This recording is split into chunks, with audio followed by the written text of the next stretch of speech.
أعوذ بالله من الشيطان الرجيم. بسم الله الرحمن الرحيم.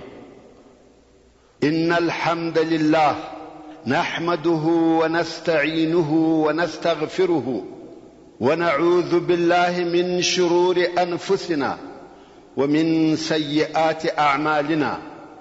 من يهده الله فلا مضل له ومن يضلل فلن تجد له وليا مرشدا. اللهم أرنا الحق حقا وارزقنا اتباعه وأرنا الباطل باطلا وارزقنا اجتنابه.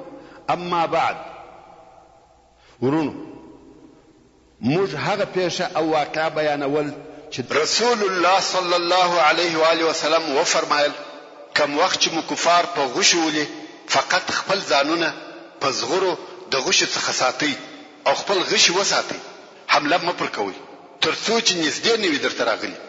بیا نو رسول الله صلی الله علیه و آله وسلم چې یوازې ابو بکر صدیق رضی الله تعالی عنه ورسره ملګری وو، هغه د قیادت مرکز عریش ته ولاړ. سعد ابن معاذ رضی الله تعالی عنه او هغه د محافظونو ټولي د عریش پر شاوخوا ودرېده. اول هغه څوک چې د جنگ اور په بل سو الاسود ابن عبد الاسد المخزومي و.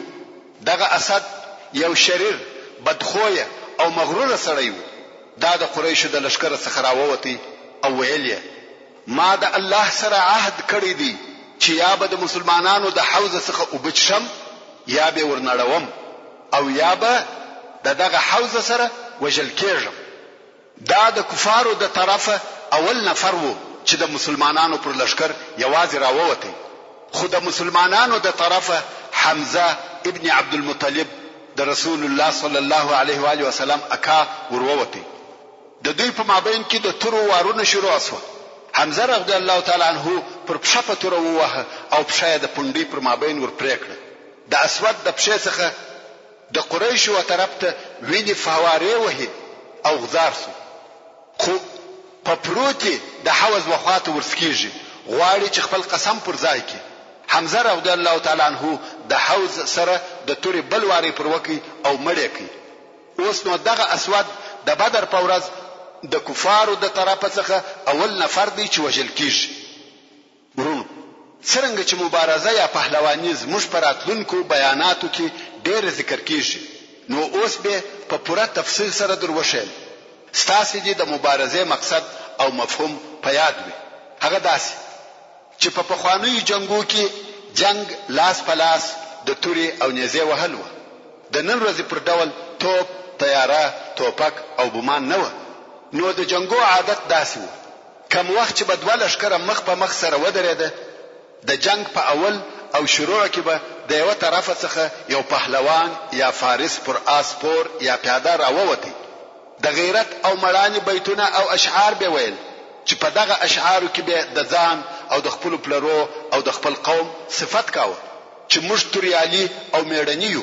په میدان کې به ودرېدي او د دشمن و طرف ته به ویل څوک دی چې زما سره قوت او همت، مړانه او غیرت معلوم کی. د دې کار څخه به دغه فارس او پهلوان دوه شی مقصد و. یو دا چې په دغه کار سره به خپل نوم او نشان په خپل قوم او وطن کې لوړاوه. همیشه به د قوي پهلوان او شجاع فارس پسترګ ورته کتل کېده، خاصتا هغه کسان چې په ډیرو مبارزو کې به د خپل مقابل طرف تر وژلو وروسته ژوندۍ پاتې شوي و.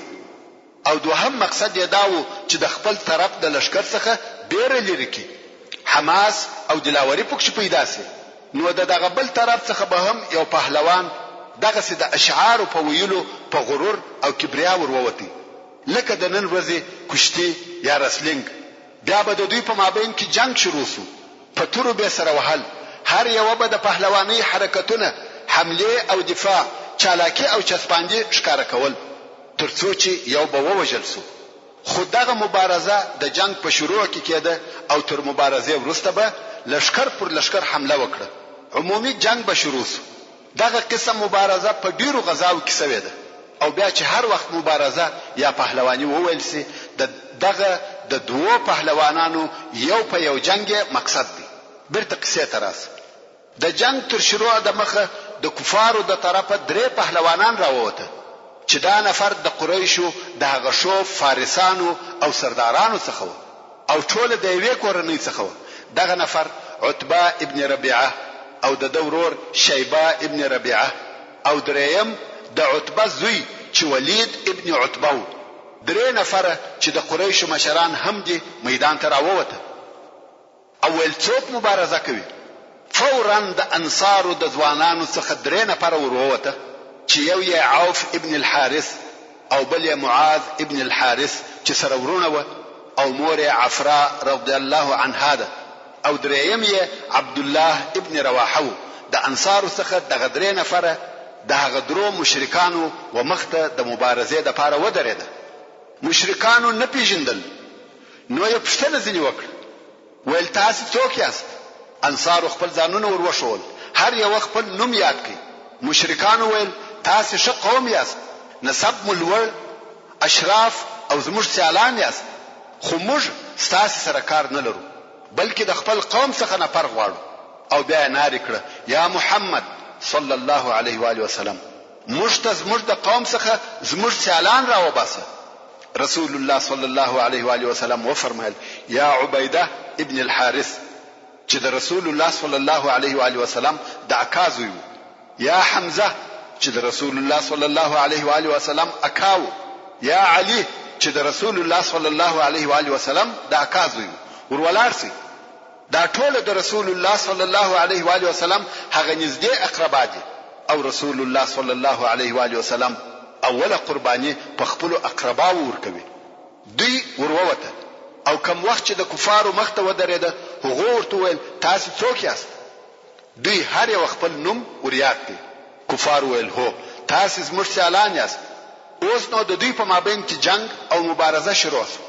عبیده رضی الله تعالی عنه چې په عمر تر ټولو زیات وو د عتبه سره مقابل شو. حمزه رضی الله تعالی عنه د شیبه سره مقابل شو او علی رضی الله تعالی عنه د ولید ابن عتبه سره مقابل شو. حمزه او علی رضی الله تعالی عنهما خپل مقابل طرف ته موقع ورنکړه ډیر ژر یې ووژل. مګر عبیده او عتبه هر یو پر خپل مقابل طرف د توري واري وکي. دواړه زخمی شو او پر ځکه ولويده. په دواړو کې روح سته او ژوند دي خو د حرکت ولويده.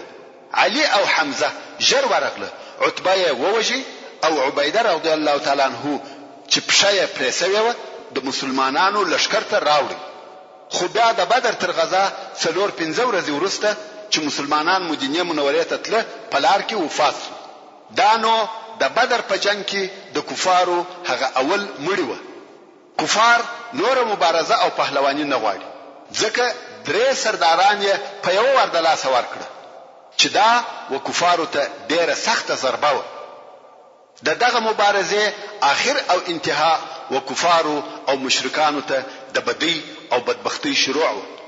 په یو واره 3 نامتو فارسه او مشران د لاس ورکړه. د کفارو قهر او غضب پر جوش راغله او په یو واره پر مسلمانانو هجوم وروړي. کوم وخت چې رسول الله صلی الله علیه و آله وسلم ولید چې کفار یو ځای حمله کوي نو یې عجب امر وکړي. وی فرمایي ټول مسلمانان پر زنګلو کښېني. کفار ورته ګوري او دا اول وار دی چې په دې ډول سره جنگ ویني. په جنگ کې د عربو عادت داسې وو چې حمله به کول او زغستل به بیا به حمله کول او زغستل. لکه زموږ په وطن کې د چړو جنگ چې ودې جنگ ته په عربي کې کر و فر وای. واری وک او وزغله بیا واری وک او وزغله. د عربو په جنگ کې دغه طریقه زده و. نور طریقې نه وي ورته معلومه. مګر اوس یو صف د جنگ د پاره پر ځکه ورته ناشتي او جنگ کوي. دوی نه پوهېده چې دا څنګه جنگ دی. مګر دا په جنگ کې نوې طریقه او د رسول الله صلی الله علیه و آله وسلم پوهی و. رسول الله صلی الله علیه و آله وسلم خپل لشکر امر کوي چې پر زنګنو کښېني او خپل ځانونه د غش څخه په زغرو سره ساتي. حتی مسلمانانو پر زغری هم نه درلوده ځکه دوی د جنگ د پاره نه وراوتلي. نو هر یو چې زغره درلوده ځان او د بغل ملګری په ساته. رسول الله صلی الله علیه و آله وسلم و فرمایل پرېږدئ چې کفار حمله وکړي کې په غشو وشتلاست ناست اوسئ او ځانونه په زغرو ساتئ او کوم وخت چې کفار نږدې درته راغله په یوه ور ټوله پر راوغورځئ د یوه سړي حمله پر وکړئ. د عربو دا قسم جنگ نه وزده، هغه یوه معلومه طریقه وه چې همیشه به پر هغه قسم جنګېده. خیر ابو جهل پر کفارو د هجوم امر وکړي او کفار کرار مسلمانانو ته ورنږدې کیږي. بیا ابو جهل امر وکړي چې په غوښه ولي پر مسلمانانو د هر طرفه غشي اوري او مسلمانان د زغرو په واسطه ځانونه ساتي. په دغه وخت کې د حضرت عمر فاروق رضی الله تعالی عنہ پر مریی چې مهجع نومېدی یو غشي ومشتي او شهید شو. نو په بدر کې د حضرت عمر فاروق رضی الله تعالی عنہ مریی مهجع اول شهید دی او دوهم غشي چې وشتونکي نو معلوم او څوک نسو پوهچ د کومه طرف راغلی پر حارثه ابن سراقه رضی الله تعالی عنہ ومشتي او هغه هم شهید شو. دغه دوه نفر د بدر د غزا اول شهیدان دي. او بیا پس له جنگ دغه حارثه رضی الله تعالی عنہ مور ورسول الله صلی الله علیه و آله وسلم تراغله او جړلې ویل یا رسول الله د حارثه د حاله می خبره که، ځکه حارثه د مخ تر دې چې جنگ شروع سي ووجل سو او په نامعلومه غشي ووشتل سو. دا هم نو معلومه چې چا ووشتي. نو مور یې خفاوه ځکه زوی په جنگ کې ګډون هم ونه کوي. نو دا په تشویش کې و چې آیا د حارثه مرګ د شهادت دی کیا. نو رسول الله صلی الله علیه و آله وسلم ته وویل د حارثه په حال می خبره که، که په جنت کې وي خو صبر به وکم او که غیر له جنت څخه وي د مور زړه دی د دوزخ نوم یې نه یاداوه. نو ویل که غیر له جنت څخه وي الله عزوجل به هغه کارونه وویني چې زه کوم. مقصد یې جړه د ځان وهل او کالی څیرل و او دغه کارونه لا تر دغه وخت نه و حرام شوي. رسول الله صلی الله علیه و آله وسلم یو لو خبر ورته وکړه او وی فرمایل یا ام حارثه ویحک ایا تل ونی سوي د الله جل جلاله سره یو جنت نه دی بلکې اته جنتونه دي او استادوی دغه جنتو څخه فردوس اعلی ته رسیدلی دي. ورونو دا د شهید مرتبه او درجه ده چې په فی سبیل الله جنگ کې شهید سي دغه مقام ورکول کیږي. نو ام حارثه خوشاله سو او رهي سو. اوس چې د کفارو د طرفه هجوم شروع سو او مسلمانانو ته شور نږدې سو، رسول الله صلی الله علیه و آله وسلم امر وکړي چې اوس نو جنگ شروع کړي. اصحاب کرامو هم په جنگ شروع وکړه. رسول الله صلی الله علیه و آله وسلم د جنگ امریت او قومندانانو ته وسپارل او دی علیه الصلاة والسلام وهغه خپل ځای ته چې د لشکر تر شا یا د لشکر تر څنګ جوړ شوی وو د ابو بکر صدیق رضی الله تعالی عنہ په ملګرتیا ولاړی. هلته المنز او دعا کوي ځکه چې اوس جنگ شروع دی او د جنگ مسؤلیت د هغه قومندانانو پر غاړه دی چې رسول الله صلی الله علیه و آله وسلم وظیفه ورسپارلې وي. رسول الله صلی الله علیه و آله وسلم لاس پورته کوي او خپل رب ته دعا کوي. وای الهي هغه وعده چې در سره کړی ده هغه را پوره کړه. دغه دعا په وخت کې هلته جنگ ډیر شدید شو او د جنگ ژرنده په ډیره تیزی سره ګرځیده. جنگ واغه خپل اعلی مقیاس ته ورسېدی. رسول الله صلی الله علیه و آله وسلم په خپل دعا کې وای الهي کتنن ورځ دغه مسلمانان هلاکه بیانو پمزکه کې ستاد عبادت لپاره څوک نه پاتې کیږي. رسول الله صلی الله علیه و آله وسلم دعا کوي، خپل رب ته عجز او زاری کوي. دون عجز او دعا یې وکړه چې تر دغه د مخه یې هیڅ کله په دعا کې دون ډیروالی او عجز نو کړی. دون دعا یې وکړه چې د اوجو څخه په ټول ودی. ابو بکر صدیق رضی الله تعالی عنہ پټو پر اوجو ور پورته کوي او ویل یا رسول الله قسم په الله چې ستا رب تا نکشته کوي او نزل کوي. دغه دعا دی بس او کافی ده بس ته وخپل رب ته ډیر عجز وکي. په دغه وخت کې الله عزوجل و ملائکه ته امر وکي چې د مؤمنانو نصرت او کومک وکي. الله عزوجل د سوره الانفال په 12 نمبر آیات کې فرمایي اذ يوحي ربك الى الملائكه اني معكم فثبتوا الذين امنوا سألقي في قلوب الذين كفروا الرعب. یعنی اے محمد صلی الله علیه و آله وسلم هغه وخت در پیاد ک چې ستا رب و ملائکو ته وحی وکړي چې مؤمنانو ته وایي چې بشکه په نصرت او کومک زستاس سره يم. نو اے ملائکو تاسو هغه کسان ثابت کړئ چې مؤمنان دي او جربه بیره د هغو کسانو په زړه کې واچوم چې کافران سوي دي او الله عز وجل وخپل رسول صلی الله علیه و آله وسلم ته وحی نازل کړي چې زبه زر ملائکه پرله پسې ستاسو د کومک لپاره درولېږم. الله عز وجل د سورة الانفال په 9 نمبر آیات کې فرمایي انی ممدکم بألف من الملائکه مردفین، یعنی بشک زکو مکون کې یم ستاسو سره په زرو ملائکو چې پرله پسې به درتلون کې وي، یعنی په یو وار سره ناراضي. په دغه وخت کې رسول الله صلی الله علیه و آله وسلم لکه پریشانی چې یوړي او بیا یې سر راپورته کوي ویل یا ابابکر زیری درکوم دغه جبرئیل دی راغلی او د آس پر پښو یې ګرځ پروت دی. او په بل روایت کې راغلی دی چې رسول الله صلی الله علیه و آله وسلم و فرمایل یا ابابکر زیری درکوم د الله عز وجل نصرت راغلی، دغه جبرئیل دی چې د آس قیزه نیولې ده او د آس پر پښو یې ګرځ دی. ملائکه راغله چې په دغه جنگ کې ګډون او اشتراک وکړي. ورون د بدر تر غزا د مخه په هیڅ جنگ کې ملائکو داسې ګډون نه دی کړی چې جنگ دې هم کړی وي. په هیڅ جنگ کې او هیڅ کله نه د پیښه شوی چې ملائکو دې جنگ کړی وي مګر غزوه البدر اوله معرکه او اول جنگ دی چې په هغه کې ملائکه جنگ کوي، ځکه دا د حق او باطل په مابین کې اوله او عظیمه معرکه ده چې د اول وار د پاره پیښیږي.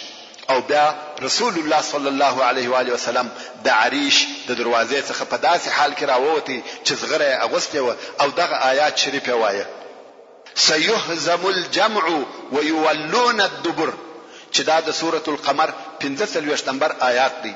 یعنی جرد چې د دوی جمع او ټولنه به ماته سي او مسلمانانو ته به په جنگ کې شاوي ور وګرځوي. او بیا رسول الله صلی الله علیه و آله وسلم د مځکې څخه یو مټ خاورې واخیسته مخ پر قریش ودرېدی او وی ویل شاهت الوجوه، او دغه خاورې د کوپارو پر طرف ورغورځولې. د مشرکانو د لشکر ځینې کوپار چې بیا په ورسته کې مسلمانان سو هغه وایي په والله په مشکې داسې څوک نسو پاته چې وسترګو پزي او خلیته دې دغه یو مټ خاورې نه ورسېدلی او هر یو دغه خاورو په سبب سترګې مشلې.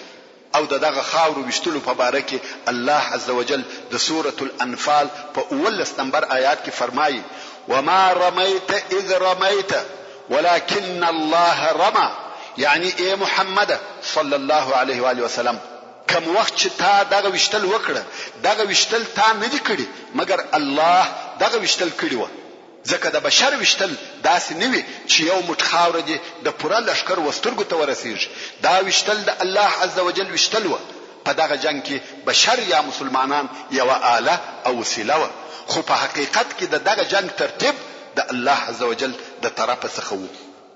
رسول الله صلی الله علیه و آله وسلم خپل آخري اوامر ولشکر ته صادروي او وی فرمایل ټینګ ودرېږي قسم په هغه ذات چې د محمد نفس د هغه په اختیار کې دی، هر هغه څوک چې نن ورځ د کفارو سره جنگ وکي او په داسې حال کې ووجل سي چې پر دشمن ورهوي او د تیښتې په حالت کې نیوي، الله عز وجل به هغه خامخا و جنت ته داخل کی. او وی فرمایل وهغه جنت ته ورولار سي چې بر یا عرض د اسمانو او مځکه پر اندازه دی.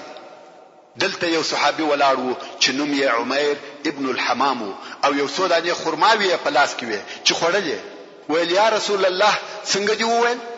رسول الله صلی الله علیه و آله وسلم و فرمایل یا عمیر والله یو ستاسو څخه نه وجل کیږي مګر هغه به وداسې جنت ته داخل سي چې عرض یې د مځکه او اسمانو پر اندازه دی. عمیر ویل بخن بخن، دا یو عربي جمله ده چې هغه وخت ویل کیږي چې یو شی ډیر ښه او پر طبيعت برابر وي. نو عمیر ویل بخن بخن. رسول الله صلی الله علیه و آله وسلم و فرمایل په څه سبب دې دا جمله وویل؟ دا ویل زما او د جنت په مابین کې بل شی نسته بیل دې څخه چې دغه کفار به ووجني. والله یا رسول الله زما دا امیدي چې زه دغه جنت د اهل څخه يم. رسول الله صلی الله علیه و آله وسلم و فرمایل ته دغه جنت د اهل څخه یې. عمر وهغه خرما او توکتل چې د پلاس کې وي او ویل کدوونه صبر وکم چې دا خرماوي خرم دا ډیر اوږد ژوند دی، نو یې هغه د لاس خرماوي وغورځولې او پر کفارو یې حمله وکړه، نور یې هم مړ کړه او دی هم شهید ووژل سو. عمیر رضی الله تعالی عنه هم د بدر د شهیدانو څخه دی. دا د صحابه کرامو حرص د رسول الله صلی الله علیه و آله وسلم پر اطاعت او پر جنت وو. دونه صبر یې نه وکي چې دغه څو دانې خرماوي وخوري، ویل دا ډیر اوږد ژوند دی او ما د جنت څخه ځنډوي. د مسلمانانو شوق و جنت ته دغسې وي چې وفي سبیل الله شهادت ورځغلي که څه هم په وږي نس وي. دغه رنګ عوف ابن الحارث چې مور یې عفرا ده د رسول الله صلی الله علیه و آله وسلم څخه پوښتنه وکړه، ویل یا رسول الله، رب عز وجل د بنده پر کم حال د خوښۍ څخه خاندي، یعنی د بنده په کم حال خوشاله کیږي؟ رسول الله صلی الله علیه و آله وسلم وفرمایل د دشمن په مابین کې لڅ غوټه کېدل. عوف رضی الله تعالی عنه هغه زغره چې اغوسته و وکشه او وی غورځول، تر یې واخیسته او په دشمن ورننوتی، تر هغه یې جنگ کاوه چې شهید ووژل سو. کم وخت چې رسول الله صلی الله علیه و آله وسلم پر مسلمانانو د مقابل هجوم امر وکي، په دغه وخت کې د دشمن هغه اولنی هجوم سپک سوی وو، حماس یې پاشل سوی وو. دا هغه حکیمانه نقشه وه چې د مسلمانانو د موقف پر لوړېدو یې ډېر اثر وکړ، ځکه مسلمانان د خپل حربي قوت په شروع کې وه، د مخه دوی ناست وه، خو اوس د خپل اعلی قومندان د امر سره سم یې په یوه داسې یو ځایي حمله شروع وکړه چې دغه هجوم و دشمن ته ډېر تریخ و. نو مسلمانان د دشمن په صفو کې پرله اوښته او د هغو غاړې یې پرې کولې، او دې بیا نور هم نشاط او حماس ورزیاتاوه چې رسول الله صلی الله علیه و آله وسلم یې ولیدی چې زغره اغوسته ولاړ دی او په پوره یقین او صراحت سره وایي سيهزم الجمع ويولون الدبر. نو مسلمانانو ډیر شدید جنگ کاوه او ملائکو یې کومک کاوه. د بدر په غزا کې ملائکو داسې ګډون کړی دی چې جنگ یې هم کاوه، ځکه پس له هغه څخه چې جنگ خلاصو رسول الله صلی الله علیه و آله وسلم وفرمایل که غواړي چې هغه کسان چې تاسو وژلي دي او هغه کسان چې ملائکو وژلي دي سره وپیژنئ، د وژل شوو کسانو په غاړو او ګوتو کې د سوځلو په آثارو او علامو پسې وګورئ. پر هر مړي که د سوځلو علامه وه هغه ملائکو وژلی دي، ځکه ملائکو د اور په تورو جنګ کاوه. صحابه کرام وایي موږ په وژل شوو کسانو کې وکتل رښتیا هم داسې کسان وه چې سوځل سوي وه. ابن سعد د عکرمه رضی الله تعالی عنه څخه روایت کوي چې وایي په دغه ورځ به د یوه سړي سر پریسو، خدا به نه معلومه چې چا ووهه. عبد الله ابن عباس رضی الله تعالی عنه وایي د مسلمانانو یو سړي د مشرکانو په یو سړي پسې ځغستل چې دغه مسلمان لوړ د چلاخي د وهلو आवाज واورېدی او د یو چا غږ واورېدی چې ویل یې را د مخه صحیزوم، او بیا یې ولید چې د هغه مشرک چې د مخ ته و سر یې پریسو. هغه مسلمان دغه قصه ورسول الله صلی الله علیه و آله وسلم ته وکړه. رسول الله صلی الله علیه و آله وسلم وفرمایل رښتیا وایه، دا د دریم آسمان څخه کومک و. نو دا ملائکه و چې خپل ملګری ته ورناري کړ او بیا یې کافر ووهه.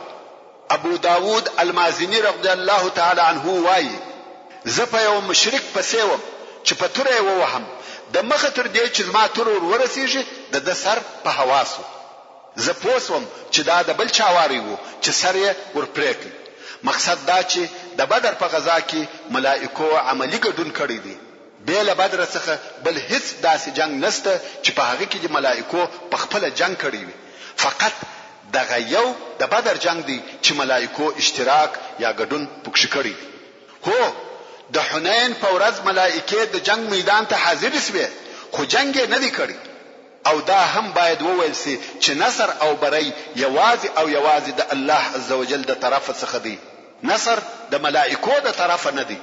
په جنگ کې د ملائکو ګډون د مسلمانانو د پاره فقط یو اطمینان او زیری وو چې مطمئنه اوسئ تاسو کامیاب یاست او شکست نه خورئ، مګر نصر او بری د الله عزوجل د طرفه څخه دی. ومن نصر الا من عند الله. ابلیس علیه اللعنه لکه د مخه چې مو درته وویل چې د سراقه ابن مالک په قیافه د مشرکانو سره راغلی و او د اولې ورځې څخه بیا تر اوسه نو ځینې جلا سوی. اوس چې ملائکه او د هغه کارونه ولیده چې په مشرکانو یې کوي میدان یې پریښاوه او رهیسو. حارث ابن هشام چې تر اوسه هم د سراقه خیال پر کاوه پورې ومشتي چې چیرې ځي. ابلیس پر ځګر ووهه هلته یې وغورځاوه او دی بیا په تېښته سو. مشرکان ورته ویل چیرې ځې یا سراقه؟ آیا تا نه ویل چې زه ستاسې ملګری یم او ستاسې څخه نه جلا کېږم؟ ابلیس ویل زه هغه څه وینم چې تاسې یې نه وینئ. زه د الله څخه بیریږم او الله د سختو عذابو خاوند دی. او بیا په تېښته ولاړی. د مشرکانو یو ملګری چې ابلیس علیه اللعنه و کم سو او د مشرکانو په لښکر کې د ماتې او وارخطایي علامې ښکاره سوې. د دوی صفونه د مسلمانانو د سختو حملو په مقابل کې نړیږي او ماتیږي او جنگ و پای ته نږدې کیږي. د مشرکانو څخه یو په متفرقه ډول د میدان جنگ څخه وځي او مسلمانان په پسې دي یا یې وژني یا یې بندیانوي. مګر لوی طاغي د دې امت فرعون ابو جهل کوم وخت چې په خپل لشکر کې د اضطراب علامې ولیدلې کوشش کوي چې دغه د ریګو کوټه دغه سیل په مخ کې ودروي او غوښته چې خپل لشکر دلاوره کړي. نو یې په کبر او غرور خپل لشکر ته وویل پام کوئ چې د سراقه خیانت او تېښته په تاسو کې وارخطایي پیدا نه کړي. هغه د محمد سره دغه وعده درلوده او پام کوئ چې د عتبه او شیبه او ولید مرګ مو وارخطا نه کړي. د هغو څخه تلوار وسو. زما د پلات او عزا سره قسم وي چې موږ به تر هغو پورې ولاړ نسو تر څو دوی پرسیانو ونه تړو. او زه نه غواړم چې ستاسې څخه دی یو څوک د دوی څخه یو څوک ووژني، یعنی وژنه یې مه بلکې دغسې ژوندی نیسئ د پاره د دې چې دغه د دوی بد عمل و دوی ته وروښیي. مګر ډېر ژر ودته د دغه خپل طغیان او تکبر لویی او خودبینی حقیقت ورښکاره سو. لږ وخت نو تیر سوی چې د لښکرې د مسلمانانو د هجوم و مختصره پاشل کېدې. هو په خپل د ابو جهل پر شاوخوا د مشرکانو دونه ډلې د ساتنې د پاره ولاړې وې لکه پر د چې د تورو قفس راګرځېدلې وي او د نیزو ځنګل پر جوړو. مګر د مسلمانانو طوفاني هجوم دغه د تورو قفس سره وپاشي او هغه د نیزو ځنګل یې ورېبي او سرکشه ابو جهل ښکاره سو.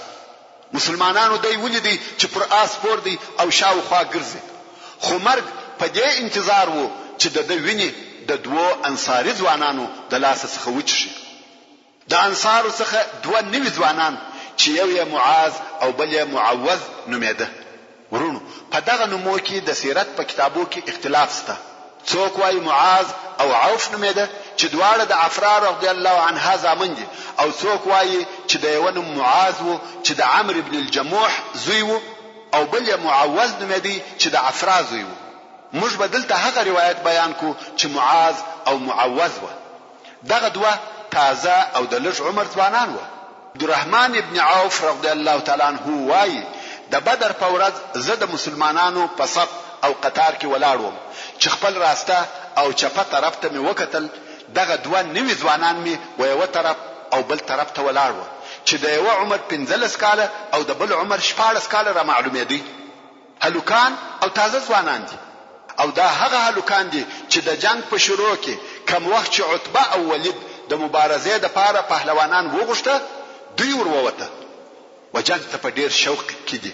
نو عبدالرحمن ابن عوف رضی الله تعالی عنه وایي کم وخت چې جنگ شروع سو خپل شاوخوا ته مې وکتل و دواړو بغلو ته مې ځوانان هلوکان ولاړ دي.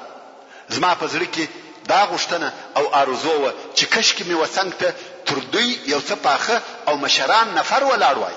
داسې څوک وای چې په جنگ کې عادت او تجربه درلودلای او دا داسې هلوکان دي چې په خپل عمر کې د اول وار د پاره د جنگ میدان ته ورځي. صحیح ده ځوانان دي، احساسات او حماس لري، د جنگ شوقان دي، مګر په ژوند کې دا اول وار دی چې جنگ کوي، د جنگ تجربه نه لري. خدایو را نږدې سو، قرار یې په غوږ کې راته وویل نه غواړي چې د هغه بل ملګری واوري. ورونو ښه متوجه سئ، اسلامي ځوانان دغسې لوړې ارزوګانې لري. نو یې په غوږ کې راته وویل اکا ته ابو جهل پیژنې؟ ما ویل هو. ولې د هغه پوښتنه کوې؟ ویل اوریدلی مې دي چې ابو جهل هغه څوک دی چې رسول الله صلی الله علیه و آله وسلم ته تر هر چا زیات آزار ورکړی دی. ما ویل هو دا صحیح ده. نو دا ویل راویشه. ما ویل د چیش لپاره؟ ویل قسم می دی په هغه ذات وي چې زما د نفس اختیار د هغه په لاس کې دی، کمی ولیدي تر هغه به زما سایه د سایه څخه جلا نسی تر څو چې په مشکې هغه څوک مړ نسی چې د مخه یې اجل پوره سوی وي. دا څونه همت او مړانه ده، غواړي چې د کفارو د لشکر مشر ووجني. عبدالرحمن رضی الله تعالی عنہ وایي زه په تعجب کې سوم او ځوان ته مې وویل کمی ولیدي درو به شي. عبدالرحمن ابن عوف رضی الله تعالی عنہ وایي لږ وخت وروسته هغه بل ځوان را نږدې سو او په غوږ کې هغه خبره راته وکړه چې هغه بل راته کړې و. عبدالرحمن وایي د مخز ما د زړه غوښتنه دا و چې وڅنګ ته می تجربه ناکه او په جنگ په خلق ولاړ وای، مګر چې د دوی دغه همت او مړانه می ولیده خوشاله سوم چې دوی غوندې همت ناکه ځوانان می وڅنګ ته ولاړ دي. ځکه دا څونه همت او دلاوري ده چې په جنگ کې په بل چا غاړه نه باسي او د دوی څخه هر یو غواړي چې د کفارو د لشکر مشر ووجني. عبدالرحمن ابن عوف رضی الله تعالی عنہ وایي لږ وخت وروسته ابو جهل ښکارا سو چې پر آس پور په خلقو کې ګرځېده، مګر داسې معلومه دي لکه درخت په ځنګل کې، یعنی د ساتنې لپاره شاوخوا ډیر خلق پر ګرځېدلی و. په ځنګل کې هم درخت ډیری وي، نو د ابو جهل پر شاوخوا هم ډیر خلق و، ځکه د لشکر مشر او د کفارو په لشکر کې هغه مهم سړی و. نو خود مشرکان پر درا ګرځېدلی و چې پر هر خوا د حرکت کوي، مشرکان ورسره دي او ساتي. نو مې ودغه دوه ځوانانو ته ویل هغه پوخ سپنجري سړی ویني چې شاوخوا خلق پر ګرځېدلی دي؟ دوی ویل هو. ما ویل دغه هغه سړی دی چې تاسو یې پوښتنه کول. عبدالرحمن رضی الله تعالی عنہ وایي ما لا خپل خبره نه و پوره کړې چې دوی لکه دوه غشي پس غستا پر هغه طرف ورهیس و، هر یو کوشش کوي چې تر هغه بل ورده مخه سي. څو د کفارو ولشکر ته ورسېده، هغه خلک چې د ابو جهل پر شاوخوا و پرې وهي، څو ابو جهل ته لار پیدا کړ. کوم وخت چې ابو جهل ته ورسېده دواړو واري پر وکي، یو هم په تور ووهه او بل هم. ابو جهل غزار سو.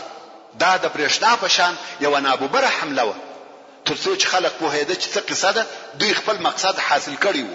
د کفارو لشکر په حیرت کې دی، ځکه هیڅ دغه نابوبره هجوم تصور نه کاوه.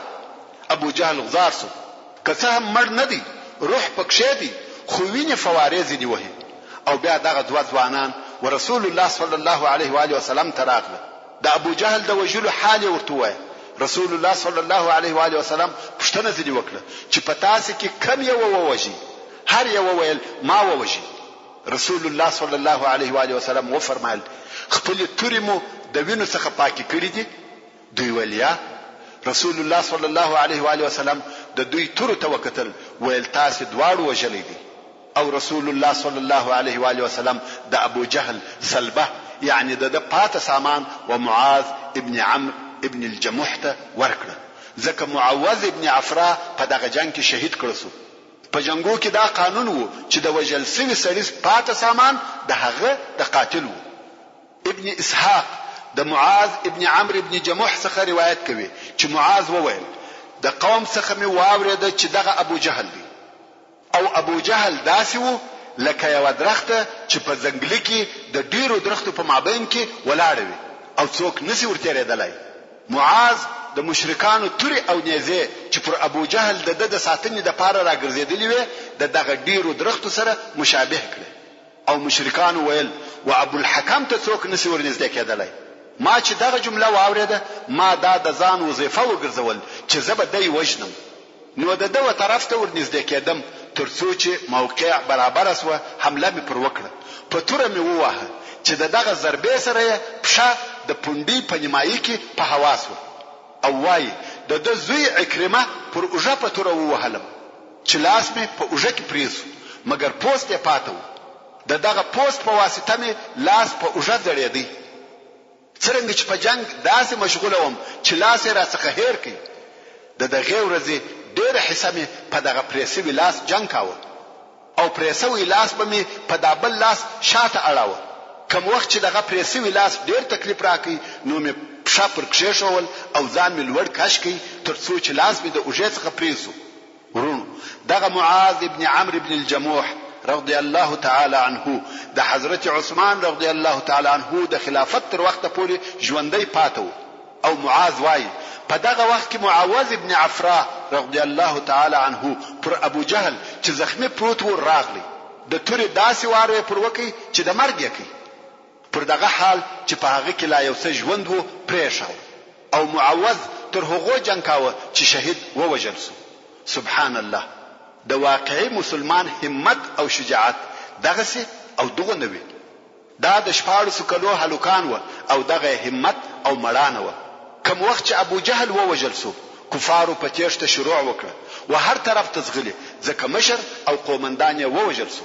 کفار تښتي او مسلمانان تر شا په پسې دي حمله پر کوي. په دغه وخت کې کفار هم وژل کیږي او هم اسیر او بندیان نیول کیږي او ځینې ځغلي. او یا نفر کفار ووژل سو او یا نفر بندیان ونیول سو. کوم وخت چې جنگ خلاصو هغه چې وژل کېده ووژل سو او هغه چې بندیانېده بندیان سو. رسول الله صلی الله علیه و آله وسلم وفرمایل څوک به وګوري چې د ابو جهل خبر را تراوړي. خلق ولاړ سو او په ابو جهل پسې په میدان جنگ کې په مړو او زخمیانو کې ګرځي چې عبد الله ابن مسعود رضی الله تعالی عنہ پر پیښ سو او د ابو جهل د ژوند اخیری لحظه وي.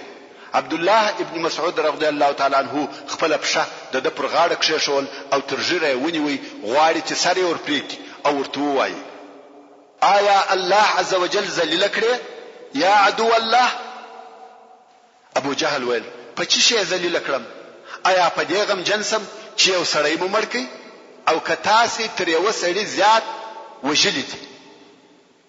فقط یو سړی حمله را باندې وکړه وی وژل. یعنی دا دونه کار نه دی چې تاسو په لوړ سي یا زه په ذلیل سم.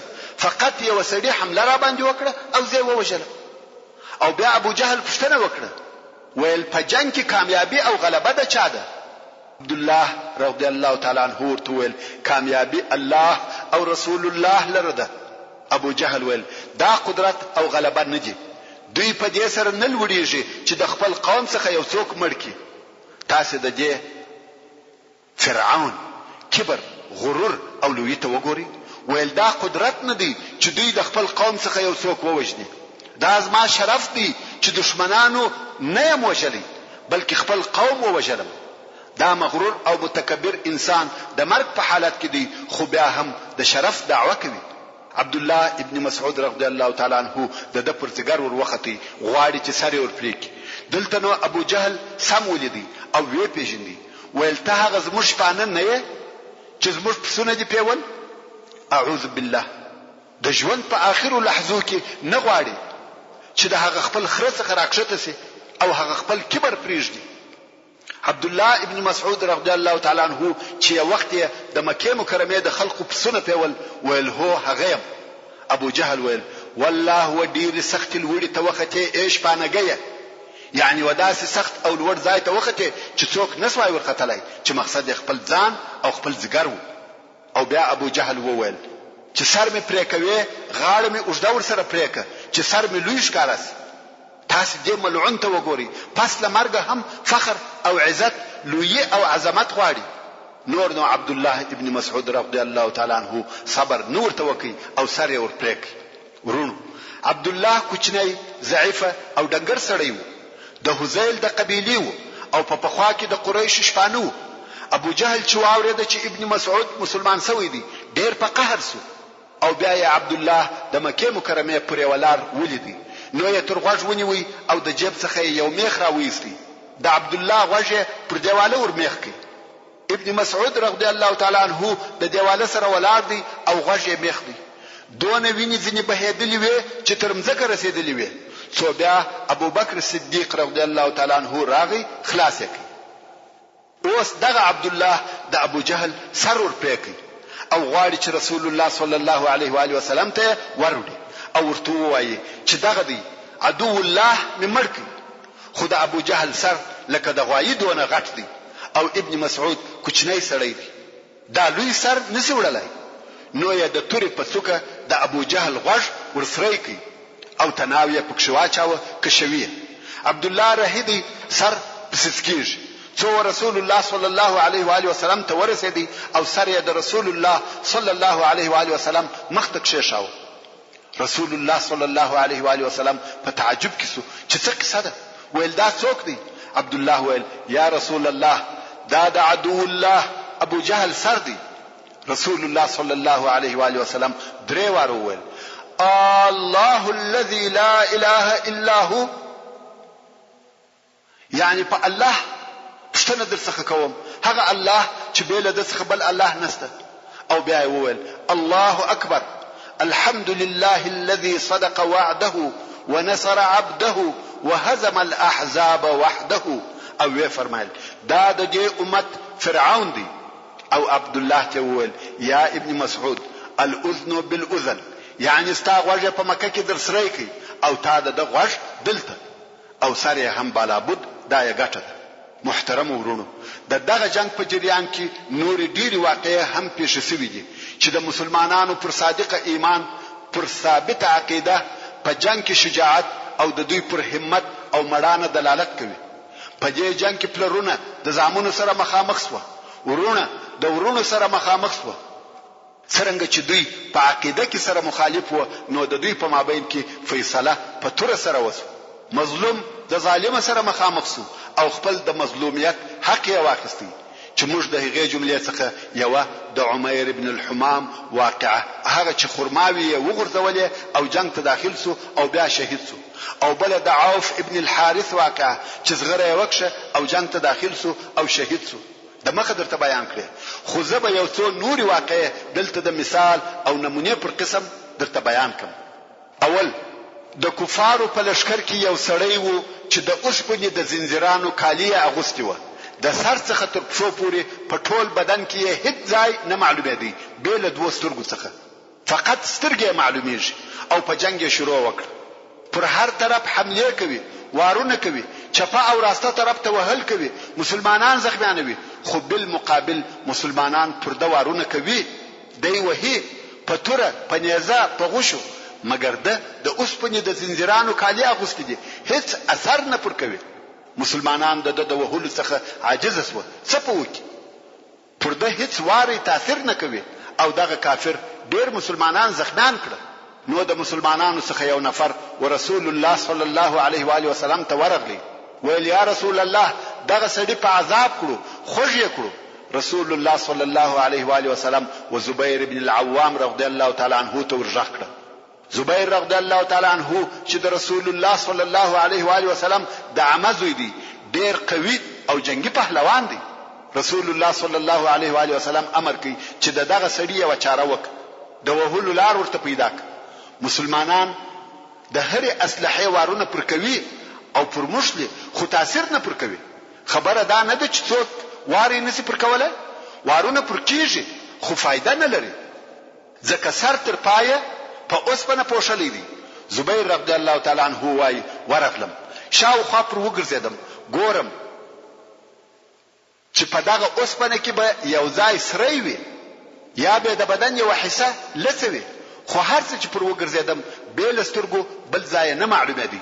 اریانم چې څنګه یې ووجدم. وای بیا هم پر وګرځیدم او دای چپه او راسته طرف ته مسلمانان وهي او هیڅوک هیڅ نسی پکولای. زبیر رضی الله تعالی عنہ وای نو د مخ د خوا ورته ودرېدم او نیزه مې شو ورته برابر کړه، شنو شان مې ورته ونیوي او د پرسترګه مې د نیزه واري وک. نیزه هم برابر ورغله او د پرسترګه ومشته او تر څټه ووته. دغه کافر په دغه واري ووجل سو او الله عز وجل مسلمانان د شر څخه خلاص کړ. ورونو په جنگ کې داسې نشان وشتل او دونه دقت چې په جنگ کې د سترګه هم نه ځنې خطا کیږي، دا لوی هنر دی او د اصحاب کرامو دغه جنگي قدرت وو. دوهمه واقعه، قتاده رضی الله تعالی عنہ په دغه جنگ کې پر سترګه زخمی شو، توره پر مخ ومشته، مخ یې څیرې شو او سترګه یې لاندې پر باړخو ولوېده. سترګه پر غوځ ډیږي او ویني ځنې بهیږي. نو د جنگ د میدان څخه ووتی، ځکه نور یې جنگ نسوای کولای. ځینو انصارو ورته وویل راسه چې سترګه دې در پرې کو، د ویلیا تر څو چې رسول الله صلی الله علیه و آله وسلم ونوینم کار نه پلرم چې هغه سره توای نو رسول الله صلی الله علیه و آله وسلم ته پر دغه حال چې سترګه په زړیږي ورغلی دلته نو د رسول الله صلی الله علیه و آله وسلم پر لاس الهی معجزه ښکار اسوه رسول الله صلی الله علیه و آله وسلم ورته فرمایل یا قتاده راسه قتاده رضی الله تعالی عنہ ورغلی د رسول الله صلی الله علیه و آله وسلم مخ ته کښینستی رسول الله صلی الله علیه و آله وسلم یې سترګې ور پورته کړه په هغه خپل غالب کې کښېښول او بیا یې خپل مبارک لاس پر تیر کړ قتاده رضی الله تعالی عنہ وایي والله نه په پوهېږم چې کومه یوه زخمي سوې وه سترګه مې داسې سوه لکه اول چې وه دا هم د نور معجزو تر څنګ یوه معجزه وه چې د بدر په ورځ ښکاره سوه محترم ورونو زموږ د بحث پاتې حصه به ان شاء الله تعالی پراتونکې کې واوري سبحان ربك رب العزة عما يصفون وسلام على المرسلين والحمد لله رب العالمين